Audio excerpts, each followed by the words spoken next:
Ito, bumili ako palisin eh. Ang gabi nga ako. Ang gabi, parang plate ko. Sumiyak po siya. Ayaw niya ako palisin. Tapos sabi niya, nung ako may inatinda, sabi niya sa akin, Adi, huwag ka na umalis, sarili ko na ako sa school. Kaso yun na po. Doon po sa mayate. Yung pala sa original mo, sa mga... Sir, pakikwento sa amin, nakapasok na po ba kayo ng loob ng NAIA bago po mangyari ang aksidente? Ako, nakapasok ako. Ano yung sir nalaman? Ngayon ano po, may pumalapag. Tapos nagsigaw po yung mga tao. Akala ko po, yung pamilya ko na doon sa kamilang ano, sa may exit, sa may Jollibee. Kasi doon ko po sila uli na rin.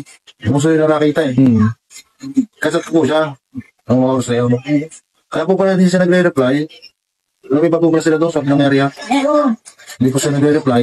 Natawag ko mo doon. Tinawalang po yung kapatid ko. Nung kapatid ko nakaligtas. Yung po sumagot. Naiyak. Naiyak po na po. Hindi na po kinabahan. Kaya po ko ito muna. Huwag po nakita.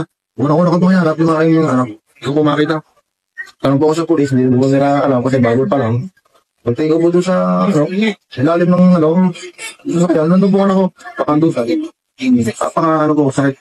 Ang sakit ako po aking asawa. Ang aking kina. Pamangkin ko po. Tapos nasa saklat.